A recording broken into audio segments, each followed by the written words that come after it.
The White House is the most photographed home on Earth, yet it remains one of the least understood.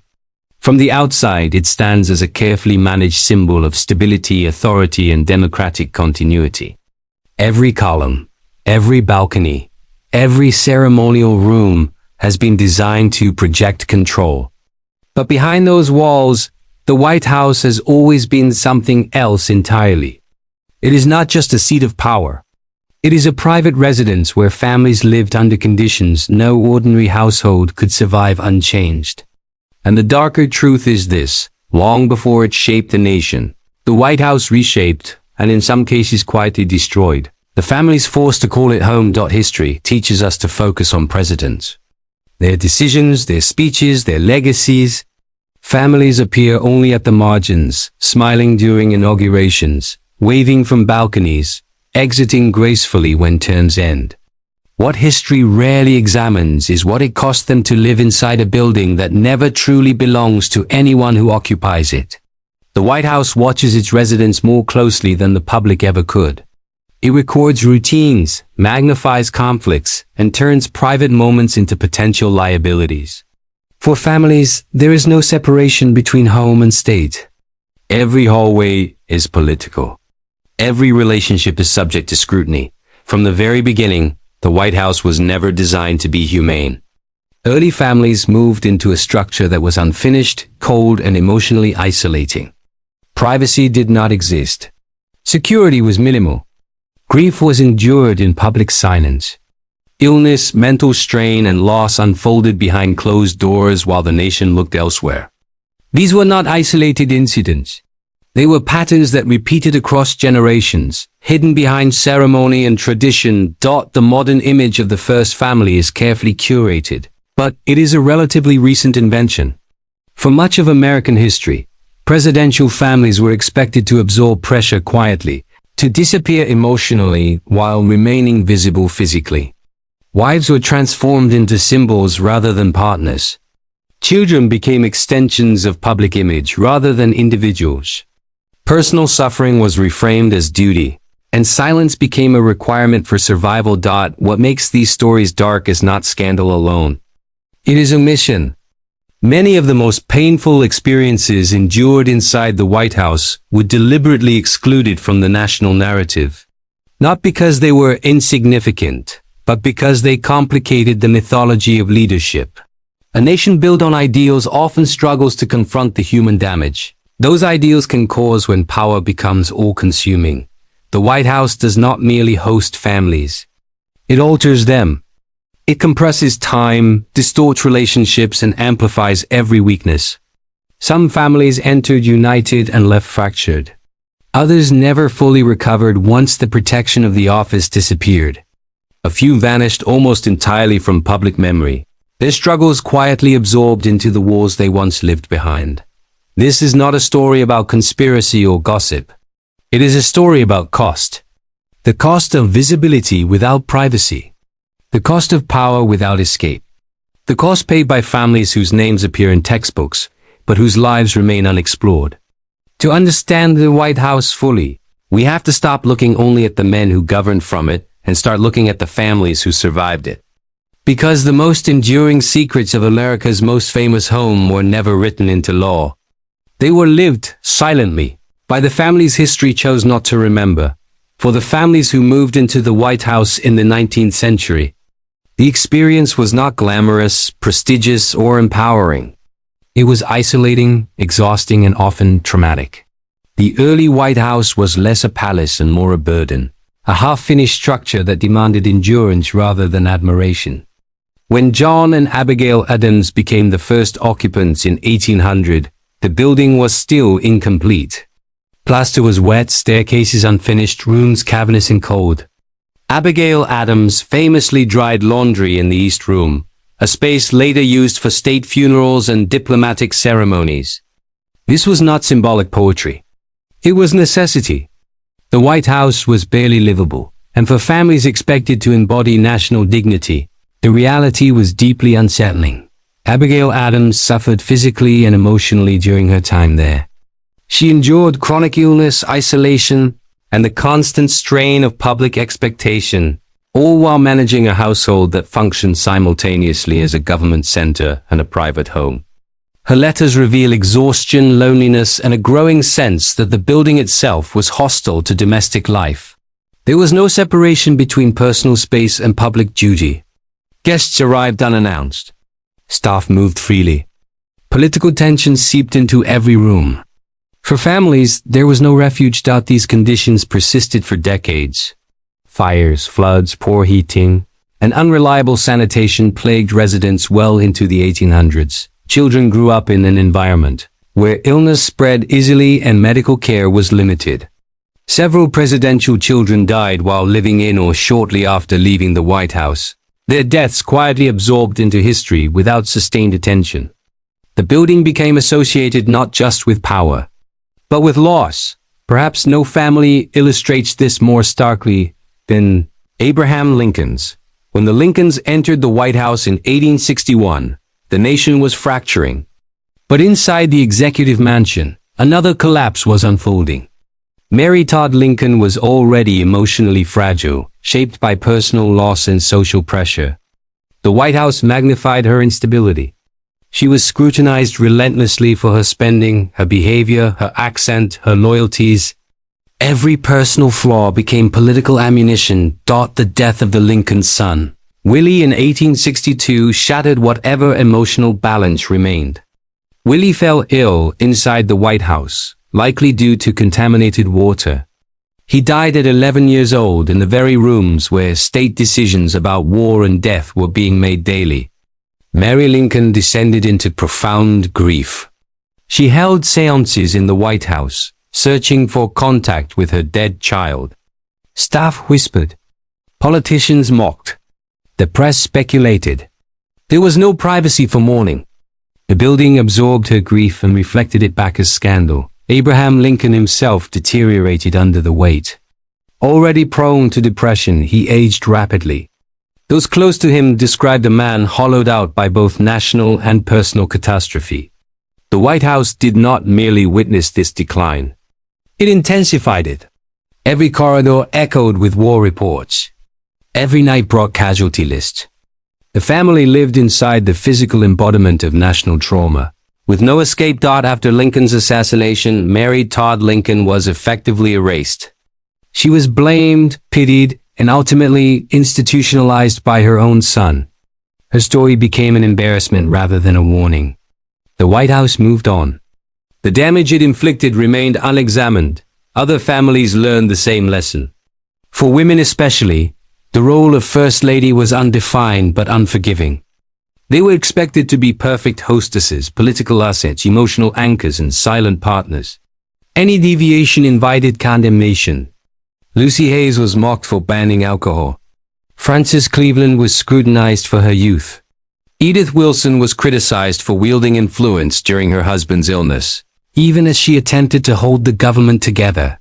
These women were not elected, yet they bore immense responsibility without authority or protection. Children fared no better. Growing up in the White House meant living in a fishbowl before the term existed. They were watched, judged, and remembered for mistakes most children outgrow in privacy. Some rebelled. Others withdrew. Many struggled to adapt once they left. The sudden loss of structure, security, and relevance after a presidency left lasting scars. The White House did not prepare families for life beyond its gates. By the late 19th century, the building had become more comfortable, but the psychological cost remained. The pressure to perform stability while enduring chaos did not diminish. If anything, it intensified as media coverage expanded. Families were no longer just observed by elites, but by the entire nation. Silence became harder. Judgment became faster. What history often fails to acknowledge is that these early families were not anomalies. They were prototypes. Their suffering established patterns that would repeat across centuries. The White House demanded sacrifice, but it rarely acknowledged what it took. The building survived fires, wars, and renovations. Families did not always survive intact. The darkness of these stories lies not in scandal, but in neglect. The emotional toll was normalized, expected, and quietly erased.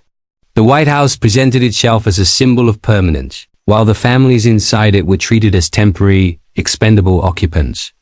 They arrived with hope, duty, and ambition. Many left diminished, grieving, or forgotten. To understand the White House honestly, we have to see it not just as a monument but as an environment. An environment that shaped behavior, amplified pressure, and consumed those unprepared for its demands. The early families learned this at great personal cost. Their experiences set the tone for everything that followed, proving that power, when paired with constant visibility and no escape, leaves damage that history prefers not to record. By the 20th century, the White House had electricity, central heating, and professional staff, but comfort did not make it kinder. If anything, modernity sharpened the pressure. The building no longer merely isolated families. It exposed them. As newspapers multiplied, photographs spread, and radio brought presidential voices into millions of homes, the White House transformed into a permanent stage. Every marriage inside it became a performance, and every fracture became a potential national crisis. The private lives of presidential families were no longer their own. They belonged to the country, and the cost of that ownership was often paid behind closed doors. Presidential marriages, in particular, bore the brunt of this transformation. Power does not distribute evenly inside a household, and the White House magnified that imbalance. The presidency consumed time, attention, and emotional energy with ruthless efficiency. Long hours, constant crises, and the psychological weight of decision-making left little space for intimacy. Spouses were expected to adapt, to support, to remain publicly devoted regardless of private reality. Many did. Some could not. Eleanor Roosevelt's marriage to Franklin Roosevelt stands as one of the clearest examples of a union reshaped and ultimately hollowed by the White House. Their relationship had already been damaged long before his presidency, fractured by Franklin's affair with Lucy Mercer and Eleanor's resulting emotional withdrawal. By the time they entered the White House in 1933, their marriage was less a partnership than a political arrangement. Eleanor became a public figure in her own right, traveling extensively, advocating for civil rights, and redefining the role of First Lady. Franklin remained at the center of power, surrounded by aides, confidants, and women whose closeness was quietly tolerated. The White House allowed this arrangement to function, but it did not heal it. The building provided distance disguised as duty. Separate bedrooms, separate lives, and carefully maintained appearances kept the marriage intact in public, while emotionally dismantling it in private. Eleanor later admitted that the White House was not a home in any meaningful sense. It was a place of work, obligation, and constant vigilance. Their marriage survived, but only because it transformed into something unrecognizable, though other families were less able to adapt. Warren G. Harding's presidency exposed how secrecy corrodes intimacy. Harding conducted multiple affairs, including a long-term relationship with Nan Britton, who later claimed he fathered her child inside the White House. Whether every detail of her account was true mattered less than the underlying reality. The marriage was fractured, lonely, and managed through denial. Florence Harding understood far more than she acknowledged publicly. Her role became one of containment rather than connection, protecting her husband's image while absorbing humiliation in silence. The White House did not cause the infidelity, but it enabled it, shielding behavior that would have been impossible to hide elsewhere. The emotional toll extended beyond spouses to the children, who grew up watching these dynamics unfold. They lived in a world where parents were physically present but emotionally distant, consumed by responsibilities no child could fully comprehend. They learned early that family moments could be interrupted at any time by politics, emergencies, or public appearances. Normal childhood misbehavior became national news. Personal struggles were reframed as reflections on presidential leadership. Theodore Roosevelt's children, often romanticized for their energy and antics, experienced this contradiction acutely. The White House was lively under Roosevelt, filled with pets, laughter, and chaos. But it was also unstable. Theodore's relentless energy and political ambition left little room for emotional consistency. His children were encouraged to be bold, adventurous, and self-reliant, traits that served them well publicly but often masked deep insecurity. Several struggled in adulthood, grappling with expectations they could never fully escape. The White House gave them visibility, but not safety. For other families, the strain manifested as withdrawal rather than rebellion. Calvin Coolidge's presidency offers one of the most haunting examples. The Coolidges entered the White House quietly, uncomfortable with attention.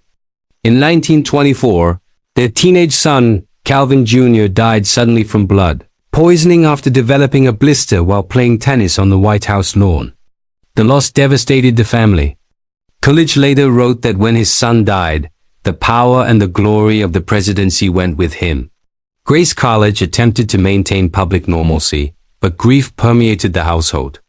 Calvin Coolidge became increasingly withdrawn, emotionally distant and silent. His presidency took on a somber tone that mirrored his private despair. The White House did not allow space for healing. There was no retreat, no pause. The machinery of government continued, indifferent to personal loss. The building absorbed the tragedy and moved on. The family never truly did dot as media scrutiny intensified. The pressure to conceal dysfunction grew more severe. John F. Kennedy's White House projected youth, elegance, and vitality, a carefully curated image that concealed profound instability. Kennedy's chronic illness, dependence on medication, and serial infidelity were hidden behind controlled access and loyal aides. Jacqueline Kennedy was aware of much of this, enduring humiliation privately while maintaining composure publicly. Her role was not merely ceremonial. It was performative endurance. The White House became a place where appearances mattered more than truth. Jacqueline's emotional isolation was profound. She lost 2 children before and during her time there. She lived under constant threat, aware of security failures and political enemies. When Kennedy was assassinated, the building that had demanded her silence offered no comfort.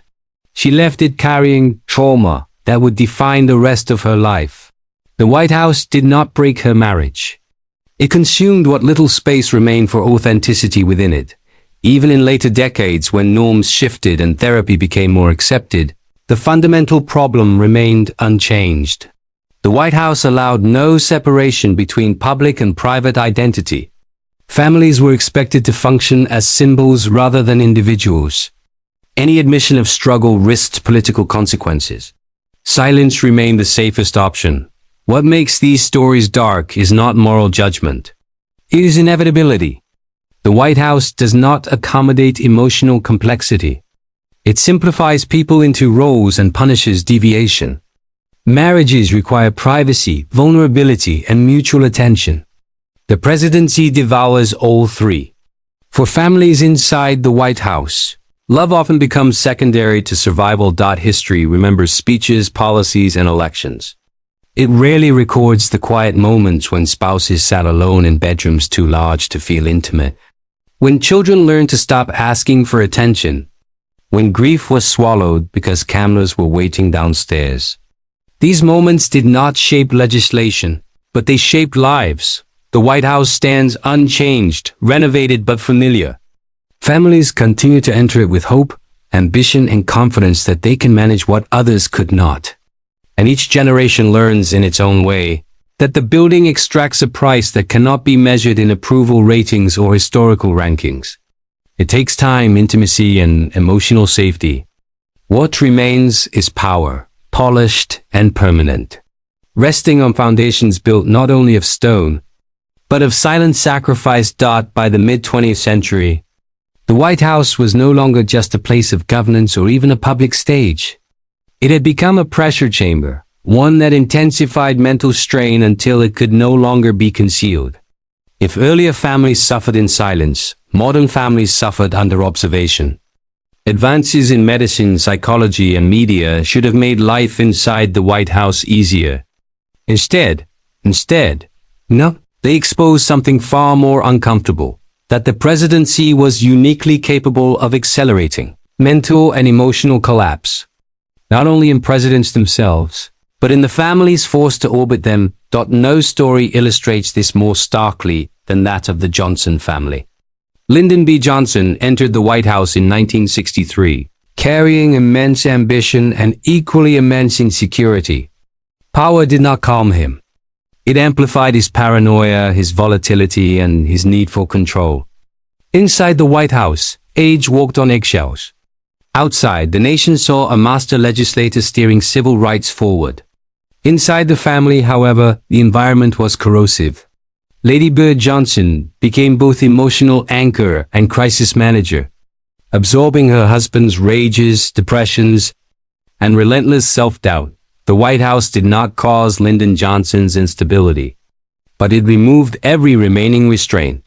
The building isolated him from normal feedback, surrounded him with subordinates, and magnified his fear of failure. He obsessed over approval ratings, Vietnam casualties, and perceived betrayals. Late-night phone calls, tirades, and moments of despair became routine. Lady Bird learned to manage the household not as a home, but as a containment zone. Her diaries reveal exhaustion masked as composure, a woman who understood that her husband's unraveling could not be allowed to surface publicly. Their daughters grew up witnessing this volatility firsthand. They lived in a world where emotional unpredictability was normal, where privacy was non-existent, and where family tension was inseparable from national crisis. The White House did not offer protection. It intensified exposure. The family left Washington permanently scarred by years, spent managing instability rather than living. Mental health struggles appeared again and again among presidential families, often hidden behind euphemism and silence. Franklin Pierce's wife, Jane Pierce, never recovered from the deaths of their children, including the horrific loss of their last surviving son in a train accident just weeks before Pierce's inauguration. Jane entered the White House in mourning and remained there emotionally absent. She refused to attend social functions, wore black constantly, and retreated into religious fatalism. The White House became a place of grief rather than leadership, a residence where sorrow was not treated but endured. Pierce himself deteriorated under the combined weight of personal loss and political failure. Alcohol became a coping mechanism. Depression deepened. The White House offered no structure for healing. There was no acknowledgement that psychological suffering might impair governance. Instead, the family's pain was reframed as weakness, their withdrawal interpreted as failure of character rather than a response to trauma. When they left Washington, they left broken, and history quietly moved on. In some cases, the damage extended beyond emotional strain into clinical collapse. Mary Todd Lincoln's institutionalization after her White House years was treated as scandal rather than consequence. Edith Wilson's exhaustion during Woodrow Wilson's stroke was framed as political controversy instead of psychological overload.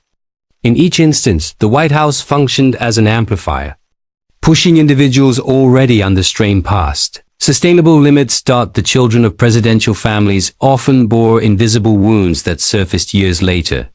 Growing up inside the White House meant learning to suppress emotion early. Fear, anger, sadness, and confusion were liabilities in a home that doubled as a symbol of national stability. Children learned to perform normalcy regardless of internal reality. Some adapted. Others paid for it later. Ronald Reagan's family presents a quieter but equally revealing case. Reagan projected optimism and warmth, but emotional distance defined much of his family life. His children from his first marriage felt abandoned long before his presidency, and the White House only reinforced that separation. Nancy Reagan became fiercely protective, sometimes controlling, attempting to shield her husband from stress through rigid management of access and routine. Her reliance on astrology, widely mocked at the time, reflected a deeper anxiety. It was an attempt to impose predictability on an environment defined by uncertainty and threat. The White House encouraged such coping mechanisms by offering no healthy alternatives. Fear was constant. Assassination attempts, threats, global crises, and relentless scrutiny created an atmosphere where anxiety was rational, even necessary. Families adapted by developing rituals, superstitions, and emotional defenses that appeared eccentric from the outside but functioned as survival strategies within. Perhaps the most insidious effect of the White House was its ability to normalize dysfunction. Because every family before had endured strain, suffering became expected. Emotional collapse was reframed as personal failure rather than structural consequence. There was no institutional memory acknowledging that the environment itself was harmful. Each family entered believing they would be different, stronger, more resilient. Few were. The White House also distorted grief. When tragedy struck, it did so publicly. Funerals became state events. Mourning became symbolic. Families were denied the privacy necessary to process loss authentically. The nation demanded reassurance, continuity, strength. Families learned to grieve performatively, smiling through pain, standing beneath flags while their internal lives unraveled. What makes this history dark is not the presence of mental illness, which is universal, but the systematic refusal to recognize it. The White House required emotional labor without support, resilience without recovery, and strength without vulnerability. It rewarded silence and punished transparency. Families who struggled were not helped. They were hidden by the late 20th century. Conversations about mental health had entered public discourse, but the White House remained resistant. Admitting psychological strain was still politically dangerous. Families continued to mask distress behind tradition and protocol. The building itself remained unchanged in its demands, indifferent to evolving understanding of human limits. The White House stands today as a monument to endurance. But endurance is not the same as health. For generations of families, living there meant surviving an environment that consumed emotional reserves while offering no replenishment. The cost was rarely visible in official histories, but it lingered long after terms ended. These families did not fail the White House. The White House failed THM, and the consequences, written into private letters, diaries, and broken relationships, remain one of the least examined aspects of American power. By the late 20th century, another shadow had fully settled over the White House. One less visible than grief or instability, but just as destructive: secrecy. The modern presidency did not merely demand emotional endurance. It required concealment. As political power expanded and media scrutiny intensified, the White House evolved into a machine designed to manage narratives at all costs. For families living inside it, truth became dangerous. Personal reality had to be edited, softened, or erased entirely to preserve the illusion of control. What emerged was a culture where silence was not just encouraged, but enforced. Secrecy inside the White House was not new, but it became systematic. Illnesses were hidden, addictions managed discreetly, affairs covered up, and emotional breakdowns reframed as fatigue or eccentricity. Families were not simply participants in this system. They were often its primary victims. They carried the weight of protecting the presidency even when it came at the expense of their own well-being. Loyalty was measured not by honesty, but by how much pain could be swallowed without leaving a mark. John F. Kennedy's White House exemplified this transformation. Behind the image of youthful vigor and effortless confidence was a reality defined by chronic pain, medical dependency, and relentless secrecy. Kennedy suffered from debilitating back problems, adrenal insufficiency, and a constant need for medication. The family lived with an unspoken awareness that the president's health was fragile, perhaps dangerously so. Jacqueline Kennedy understood the stakes. Any admission of weakness could destabilize public confidence and embolden political enemies. Silence became survival. That silence extended beyond illness. Kennedy's infidelities were an open secret among insiders, managed through careful scheduling, loyal staff, and tacit agreements. Jacqueline Kennedy endured this quietly, not because she was unaware, but because the cost of confrontation was too high. The White House demanded that she protect an image that often conflicted directly with her lived experience. Her role was not to challenge reality, but to maintain the performance. The emotional toll of that performance was profound, isolating her within a marriage that existed largely for public consumption. Secrecy did not disappear with the Kennedy era. It adapted. Richard Nixon's presidency introduced a darker variation, one where secrecy was weaponized. The Nixon family lived under constant suspicion, fear, and siege mentality. Richard Nixon's paranoia deepened inside the White House, fueled by enemies real and imagined. Conversations were recorded. Trust eroded. Even within the family, emotional distance grew. Pat Nixon retreated into emotional isolation, performing her duties while remaining visibly uncomfortable with the environment surrounding her. Pat Nixon's loneliness was not incidental. It was structural. The White House offered no space for dissent, no refuge from suspicion. She became increasingly withdrawn, her discomfort dismissed as shyness rather than recognized as distress. As Watergate unfolded, secrecy turned toxic. The family was trapped inside a collapsing narrative, unable to escape its consequences. When Nixon resigned, there was no relief, only exhaustion. The silence they had maintained did not protect them. It merely delayed the damage. Children raised in this culture of secrecy learned early that truth was conditional. They understood which topics were forbidden, which emotions unacceptable, and which realities could never be spoken aloud. Chelsea Clinton, raised decades later, would describe a White House childhood shaped by hyper-awareness and restraint. Earlier generations experienced this without language to articulate it. They learned to perform stability while absorbing tension they did not create. The Clinton presidency itself revealed another evolution of secrecy, one complicated by modern media saturation. Bill Clinton's personal behavior collided with a White House already accustomed to concealment. What made this era different was exposure. Secrets that once would have remained buried surfaced publicly violently. Hillary Clinton's experience reflected the collision between private endurance and public spectacle. Her emotional reality became a political weapon. She was scrutinized not only for her choices but for her reactions, her expressions, her silence. Inside the White House, the family navigated humiliation on a national scale. Every private decision was reframed as moral judgment. Every moment of composure interpreted as calculation. The cost of secrecy was no longer limited to internal strain. It became public trauma. Yet even then, the system did not change. The expectation remained that families absorb damage quietly, preserving institutional stability above personal truth. Secrecy also shaped how addiction and dependency were handled. Alcohol abuse, prescription drug reliance, and coping mechanisms that would prompt intervention in other contexts were often managed discreetly within the White House. The goal was never healing. It was functionality. As long as appearances held, underlying issues were ignored.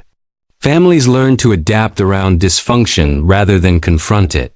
This culture created a distorted moral environment. Behavior that would be unacceptable elsewhere became normalized if it served the presidency. Emotional neglect was reframed as duty. Deception became patriotism. Families were told implicitly and explicitly that the nation came first, even when the cost was internal collapse. Over time, this eroded trust not just between spouses, but between parents and children, between private identity and public role. Perhaps the most damaging consequence of secrecy was its effect after families left the White House. Once the performance ended, many found themselves unable to reconcile the version of themselves they had maintained with the reality they had suppressed.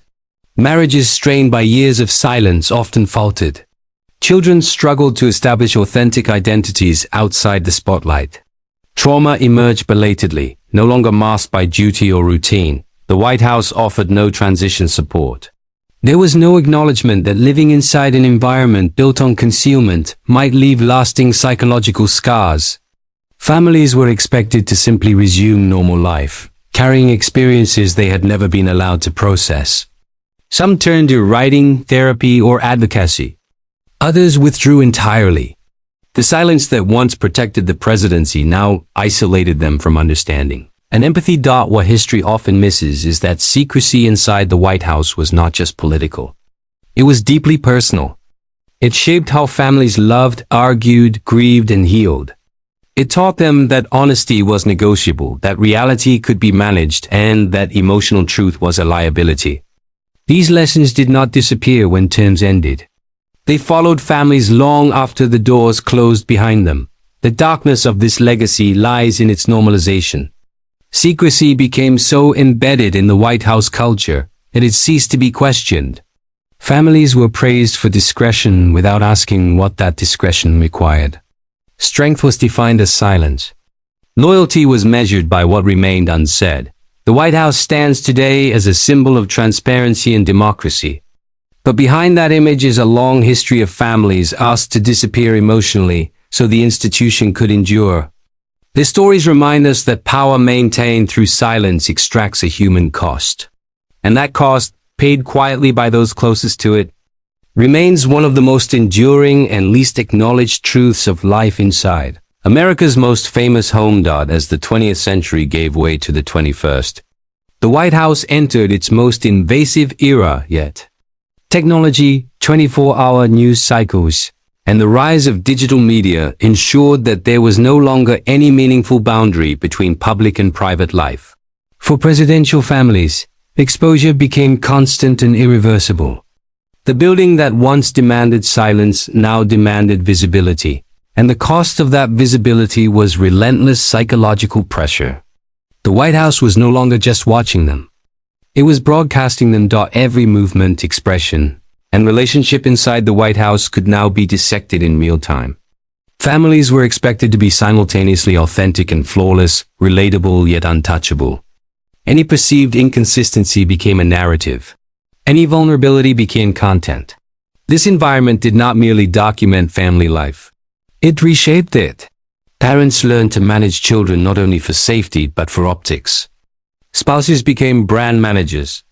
Childhood itself became a public performance. The George W. Bush years revealed how deeply this pressure penetrated. Laura Bush, a deeply private person, entered a White House that required constant visibility. Her past, including a fatal car accident in her youth, was resurfaced and reframed repeatedly, often stripped of context or compassion.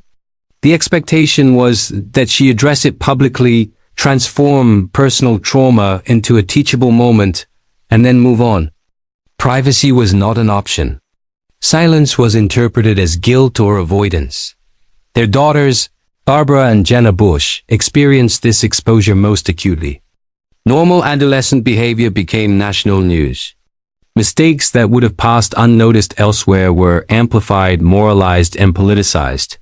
They grew up under the assumption that they were always being watched, always representing something larger than themselves. The White House offered protection from physical danger but none from judgment. The psychological impact of that constant scrutiny lingered long after they left. The Obama family entered the White House amid unprecedented cultural symbolism.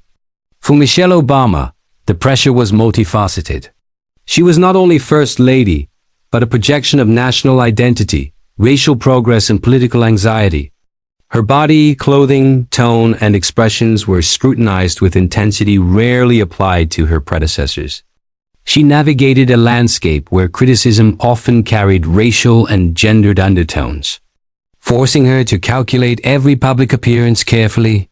Inside the White House, Michelle Obama focused intensely on creating normalcy for her daughters. This itself became a challenge. Simple acts like attending school, having friends over, or expressing teenage frustration required security coordination and media consideration. Childhood was filtered through protocols and expectations that no parent could fully shield against. The daughters learned early to regulate emotion in public, to understand symbolism before self-expression. The White House demanded maturity long before it was developmentally appropriate. The Trump presidency intensified these dynamics further by collapsing traditional boundaries altogether. The White House became a constant media spectacle, blurring governance, entertainment, and personal life. Melania Trump's experience reflected the fragmentation of modern first families. Living part-time in New York, separated physically and emotionally from the White House, she became a symbol of distance and ambiguity. Her absence was analyzed endlessly, her expressions dissected for meaning. Privacy was no longer something to defend. It was something presumed lost. Barron Trump grew up under unprecedented visibility for a minor child. Despite efforts to shield him, his presence, appearance, and behavior became fodder for commentary. The White House environment taught him early that identity could be imposed from the outside, shaped by narratives beyond personal control. For children, this kind of exposure created a sense of permanent vulnerability. There was no offstage, no version of self unobserved. What distinguishes this era is the permanence of digital memory. Earlier families could leave the White House and allow time to soften public perception. Modern families cannot. Images, videos, headlines, and commentary remain accessible indefinitely. Adolescence, mistakes, and awkward moments are archived forever. The White House no longer merely marks a period in life. It defines it. The pressure to curate identity extended inward. Families learn to self-monitor constantly, anticipating interpretation before action. Emotional expression became strategic. Spontaneity became risky. Over time, this produced a form of internalized surveillance. Even in private, the possibility of exposure lingered. The White House did not need cameras in every room. The awareness that any moment could become public was enough. This environment altered family dynamics in subtle but profound ways. Parents became hyper-vigilant. Children learned to withhold. Spouses measured intimacy against risk. Conflict did not disappear. It went underground. Arguments were postponed, emotions deferred, conversations delayed until conditions felt safe, which was rarely. The White House did not eliminate tension. It suspended it, storing it for later release. When families finally left, many discovered that normal life felt disorienting. The absence of constant observation created both relief and anxiety. Some struggled with the loss of structure and relevance. Others grappled with delayed emotional processing. The White House had demanded composure at moments that required vulnerability. Once that demand lifted, unresolved experiences surfaced. Public discourse often frames modern presidential families as privileged, insulated by wealth, security, and influence. This perception obscures a critical reality. Privilege does not negate psychological cost. Visibility does not equal agency. The White House grants access, but it also removes autonomy. Families trade anonymity for symbolism, personal identity for public meaning. The darkness of this chapter lies in normalization. The nation has come to expect transparency without considering its consequences. Families are praised for relatability while punished for imperfection. Children are invoked rhetorically, but rarely protected emotionally. The White House continues to function as a stage where personal lives are consumed to sustain public narrative. In this environment, the greatest loss may be the ability to exist unobserved. For generations of White House families, the absence of privacy reshaped how they understood themselves and one another. Identity became performative. Emotion became managed. Authenticity became a risk. The White House endures, adapting to technology and culture, but its effect remains constant. It extracts visibility, control, and emotional labor from those inside it. And as exposure becomes total, the cost becomes harder to ignore. What was once whispered behind closed doors is now played out in real time, leaving families to absorb pressure that no institution, however historic, was ever designed to carry humanely. When presidential families finally leave the White House, the departure is often framed as relief, a return to freedom after years of scrutiny and obligation. But for many, leaving does not end the damage. It reveals it. The White House does not simply let go of the people who lived inside it. Its influence lingers, shaping identities, relationships, and emotional patterns long after the gates close behind them. For families who spent years adapting to pressure, surveillance, and symbolic expectation, normal life can feel unfamiliar, even unsafe. The transition out of the White House is abrupt. One day, a family lives surrounded by staff, security, structure, and constant relevance. The next, they are private citizens again, expected to reintegrate seamlessly. There is no decompression period, no acknowledgement that life inside the presidency operates under abnormal psychological conditions. Families are praised for service, applauded for resilience, and then quietly left to manage the aftermath on their own. Many former first spouses describe a profound sense of disorientation. Years spent suppressing emotion, managing appearances, and prioritizing national symbolism over personal truth leave habits that are difficult to unlearn. Silence becomes reflexive. Vulnerability feels dangerous. Relationships forged under pressure often struggle to survive without it. Some marriages that endured the White House collapse afterward, no longer held together by shared mission or public necessity.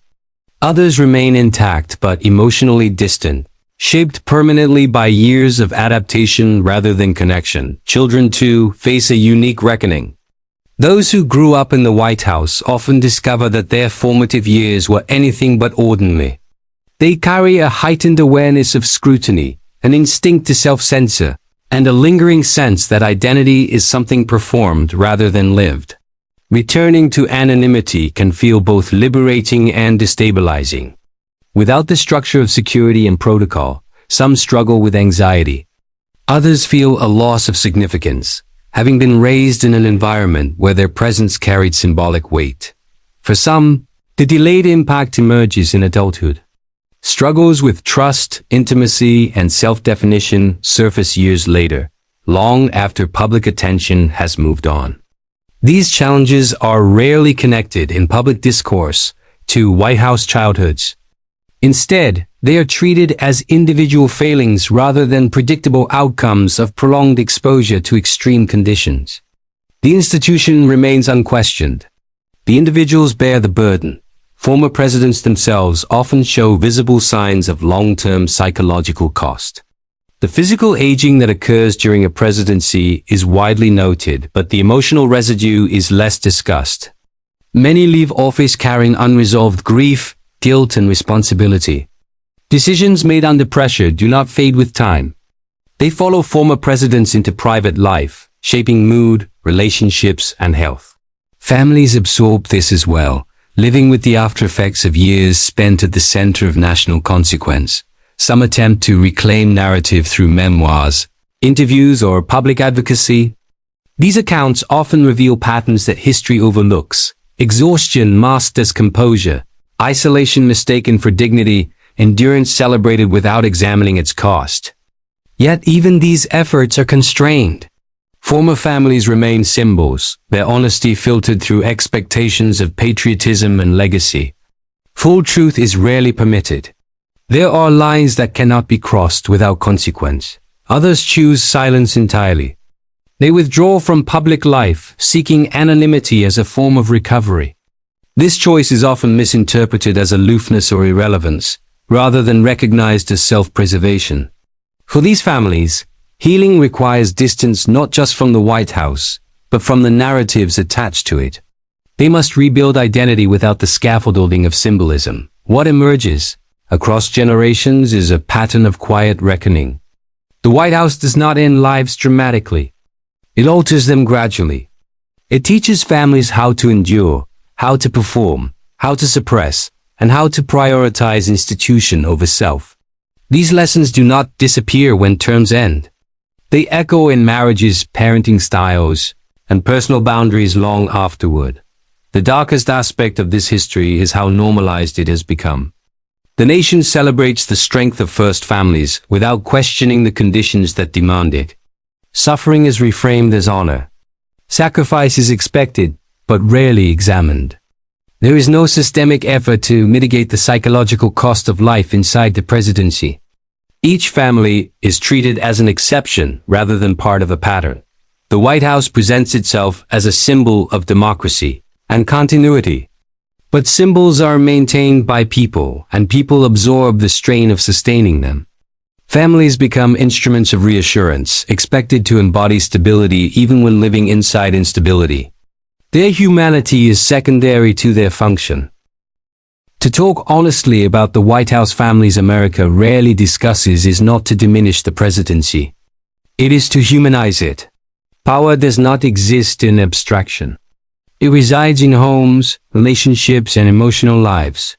Ignoring that reality allows damage to repeat unchecked. Generation after generation, the White House will continue to stand renovated and revered.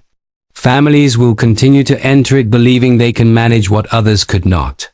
And history will continue to record achievements while glossing over the quiet costs paid by those who lived behind its walls, until these stories are acknowledged not as anomalies but as evidence. The cycle will remain intact. The White House will endure. Families will adapt. And the true price of proximity to power will remain one of the most carefully managed silences in American history. Behind the polished tours, ceremonial photographs, and carefully preserved rooms, the White House carries another layer of history that is rarely addressed directly, the building itself as a psychological force. Long before modern media, before digital scrutiny or partisan warfare, the White House developed a reputation among those who lived there as a place that felt heavy, watchful, and emotionally draining. Over time, this perception hardened into something closer to folklore, whispered by staff, acknowledged quietly by families, and dismissed publicly as superstition. Yet generation after generation described the same sensation. The White House did not feel neutral. It felt occupied by the weight of everything that had happened within its walls. Presidential families often spoke of the building as if it were alive, not in a supernatural sense, but in an emotional one.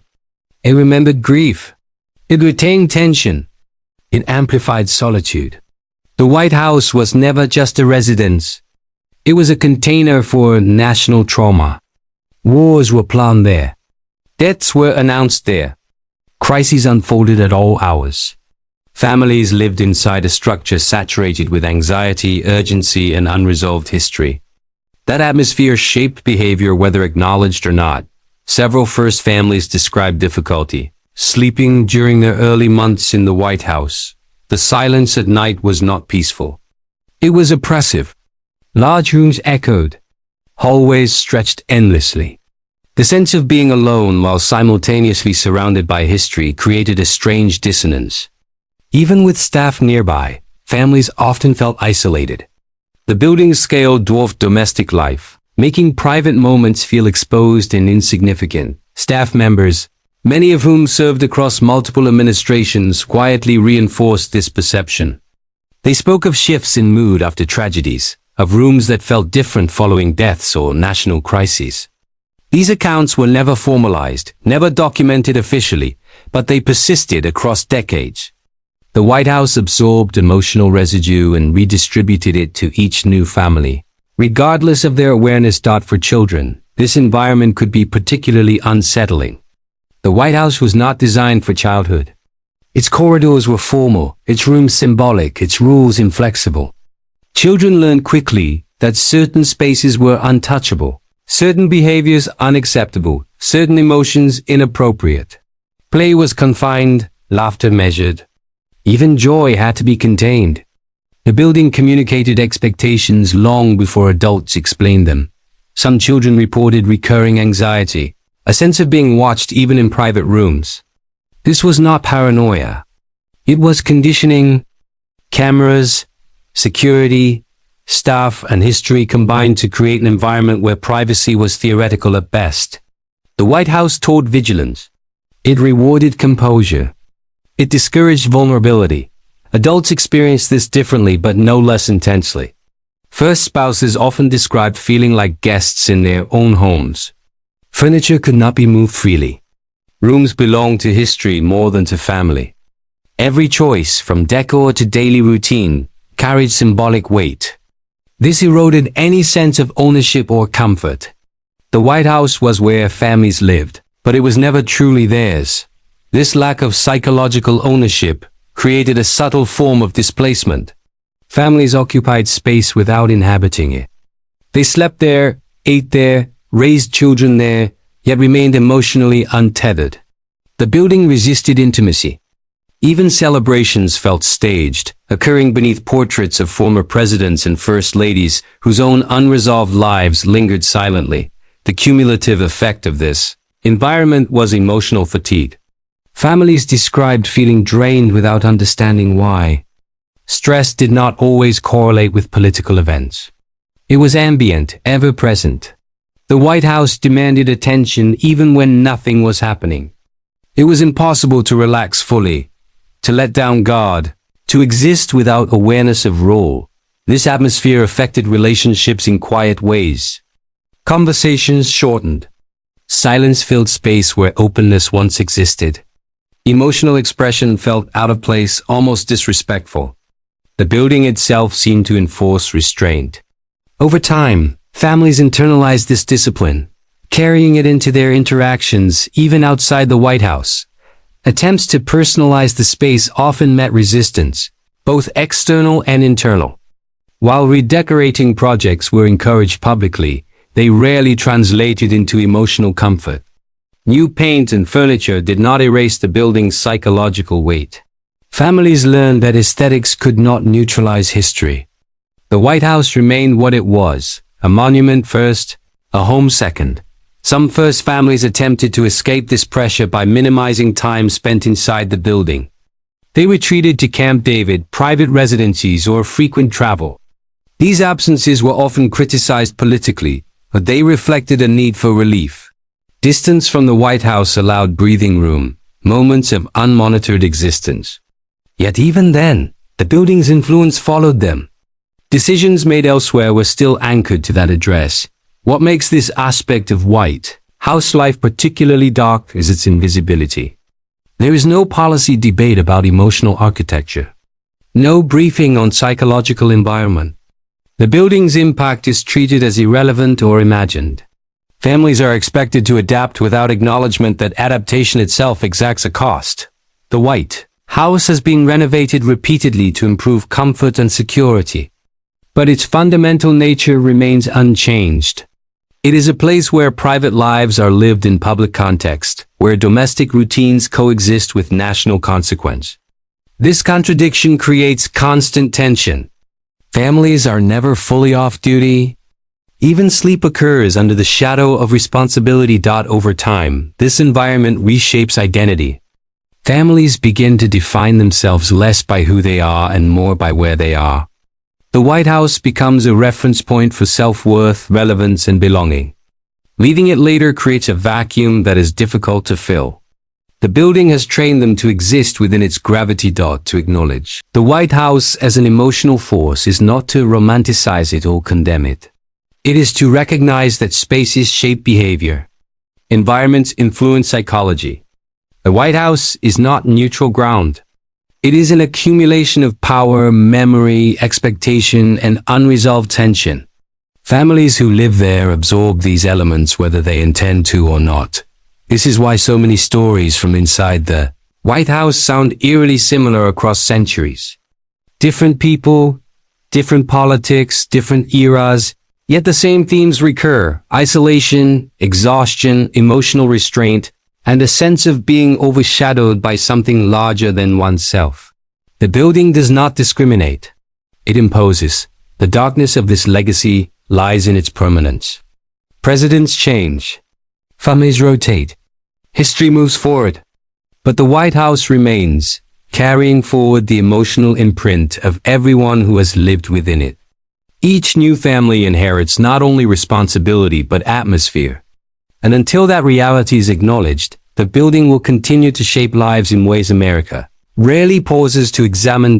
By the time history records a presidency as complete, its human cost is usually already fading from view. Elections end, administrations close, and attention shifts forward. What remains are policies, crises, victories, and failures, neatly arranged into timelines. What does not remain, at least not publicly, are the fractures left inside the families who lived at the center of those years. The White House has mastered the art of historical compression, reducing complex emotional experiences into footnotes or omitting them entirely. Section by section, generation by generation, the pattern repeats. Institutional memory advances, personal memory is buried. This erasure is not accidental. It is structural. The presidency requires continuity, stability, and symbolic strength. Acknowledging the psychological toll on families threatens that image. It introduces fragility into a narrative built on endurance. As a result, stories of strain are reframed as personal weakness or quietly forgotten. Families learn early that speaking honestly about their experience risks being seen as ungrateful, disloyal, or politically motivated. Silence becomes the price of dignity. Even when families attempt to tell their stories, the reception is often filtered through skepticism. Memoirs are scrutinized for bias. Interviews are interpreted as score settling. Emotional truth is treated as subjective and therefore dismissible. The institution remains objective, authoritative, untouched. This imbalance ensures that the White House emerges intact while the people who live there are questioned, diminished, or ignored. The consequences of this erasure ripple outward. Future families enter the White House without a full understanding of what awaits them. They are briefed on protocol, security, and tradition, but not on psychological survival. They are told how to perform the role, not how to endure it. Each family believes sincerely that they will manage better than those before them. Without an honest historical record, there is no framework for preparation. This lack of institutional learning perpetuates harm. There is no systematic support for emotional health. No long-term counseling structure designed for families before, during, and after their time in the White House. Stress is treated as an individual responsibility, rather than an environmental inevitability.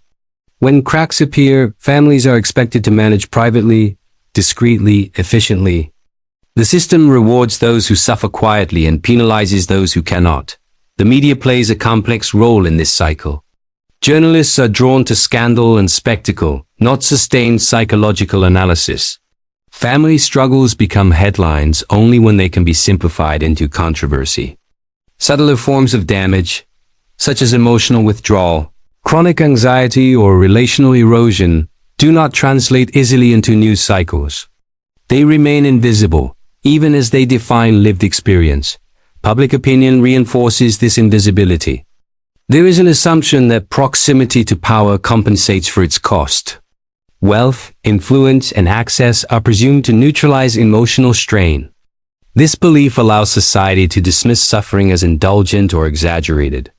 The idea that privilege and pain can coexist is uncomfortable, and so it is often rejected outright. Yet the evidence is consistent. Across centuries, across parties, across vastly different personalities, the same outcomes recur. Marriages strain. Children struggle. Emotional suppression becomes habitual. Identity blurs. Leaving the White House becomes a psychological rupture rather than a simple transition. These are not coincidences. They are patterns. What makes this especially troubling is how often the burden falls on those least equipped to choose it. Spouses do not run for office. Children certainly do not. Yet they are subjected to the same pressures without the same agency or public voice. Their experiences are filtered through the actions of the president, their suffering contextualized as collateral to leadership. This framing strips them of individuality and accountability owed to them. There have been moments when the curtain lifted slightly. Occasional admissions of exhaustion. Rare acknowledgments of strain. Brief glimpses into the cost of living inside the presidency. But these moments are quickly absorbed into narrative and neutralized. They become anecdotes rather than evidence. The broader system remains unchanged. The White House, as an institution, benefits from this selective memory. It preserves authority by avoiding introspection. It maintains continuity by minimizing disruption. But this comes at a human cost that compounds over time. Each family absorbs damage without contributing to institutional understanding. The same mistakes are made again, not because lessons were ignored, but because they were never allowed to be taught. This is why the darker story of White House families remains fragmented. It exists in letters never published, in diaries read decades later, in strained relationships that history cannot footnote. It exists in the physical aging of presidents, in the emotional distance of spouses, in the guarded expressions of children who learn too early what it means to be observed. To confront this history honestly would require redefining strength. It would mean acknowledging that resilience without support is not virtue but survival. It would require admitting that the presidency, as currently structured, extracts a predictable psychological cost from those closest to it. Such an admission would not weaken the institution. It would humanize it. Until that happens, the cycle will continue. Families will enter the White House with confidence and purpose. They will adapt, suppress, and endure. They will leave carrying experiences they were never encouraged to name. And history will move forward, polished and incomplete. The darkness here is not scandal or failure. It is omission. It is the quiet agreement to remember power without remembering what power does to the people who live beside it. As long as those stories remain marginal, the White House will continue to be understood as a symbol rather than a place where real lives unfold. Under extraordinary strain. Section by section, administration by administration, the truth waits beneath the surface. And until it is brought fully into view, America will continue to talk about the White House without ever fully listening to the families who lived inside it. In the end, the darkest story of the White House families is not about scandal, tragedy, or individual failure. It is about a system that has never fully reckoned with the human cost of proximity to power. Across centuries, the White House has presented itself as a symbol of continuity and stability, while quietly consuming the emotional lives of those who reside within it. The families who lived there were not weak, unprepared, or uniquely flawed. They were human, placed inside an environment that demands endurance without offering refuge. The presidency is designed to be resilient. It adapts, absorbs, and survives crises. Families, however, are not institutions. They operate on vulnerability, trust, and emotional exchange. When placed inside a structure that prioritizes symbolism over humanity, those qualities erode. The White House does not pause for grief, accommodate instability, or adjust for emotional fatigue. It moves forward relentlessly, carrying families with it whether they are ready or not. What history often celebrates as strength is, in reality, adaptation under pressure. First, spouses learned to perform composure while managing private despair. Children learned restraint before self-expression. Presidents learned to compartmentalize emotion to function. These adaptations ensured survival within the system, but they left lasting marks. Emotional suppression became habitual. Distance became normal. Authenticity became conditional. The White House rarely acknowledges this trade-off. Official narratives focus on legacy, leadership, and service. The personal cost is framed as an honorable sacrifice, implied rather than examined. This framing discourages scrutiny. To question the toll is to appear unpatriotic, to diminish the office.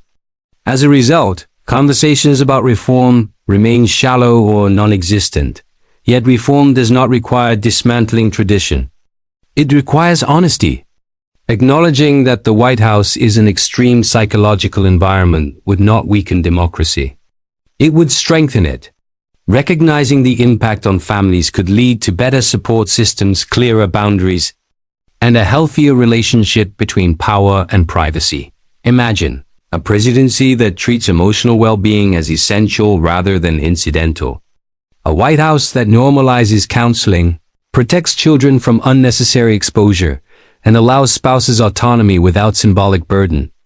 These changes would not erase pressure, but they would mitigate harm. They would recognize that leadership does not require silent suffering. The resistance to such acknowledgement reveals a deeper discomfort with vulnerability in positions of power. American political culture values toughness, decisiveness, and control. Emotional openness is often interpreted as weakness. This cultural bias reinforces the expectation that families absorb strain quietly. It preserves an image of strength while ignoring its cost. The families who lived inside the White House deserve a more complete historical record. Their experiences are not distractions from political history. They are part of it. Decisions made under strain are still decisions. Leadership shaped by exhaustion is still leadership. Ignoring context does not produce objectivity. It produces distortion.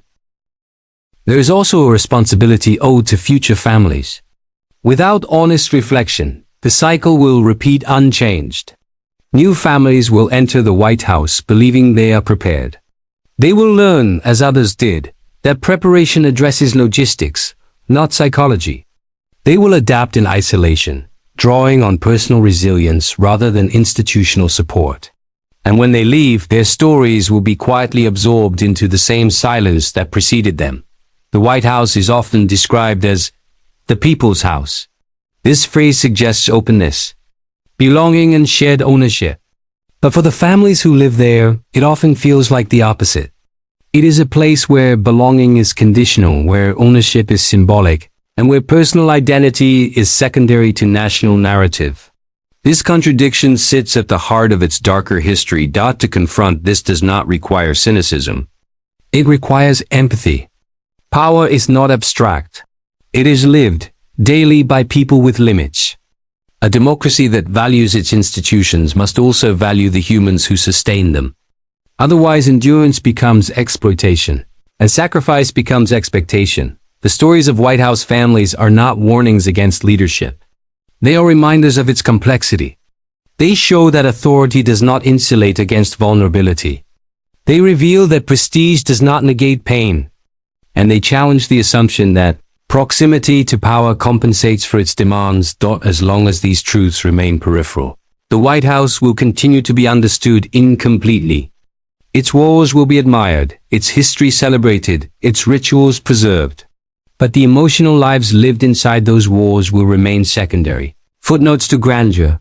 The darkest story, then, is not what happened behind closed doors, but how easily it was accepted as normal. How quickly silence became tradition. How thoroughly humanity was edited out of the narrative of power. If there is a conclusion to be drawn, it is not one of condemnation, but of responsibility. To tell these stories fully is to honor the families who lived them. To listen is to acknowledge that leadership carries consequences beyond policy. And to remember is to create the possibility that someday the White House might be not only a symbol of national strength, but a place that recognizes and protects the human cost of sustaining it.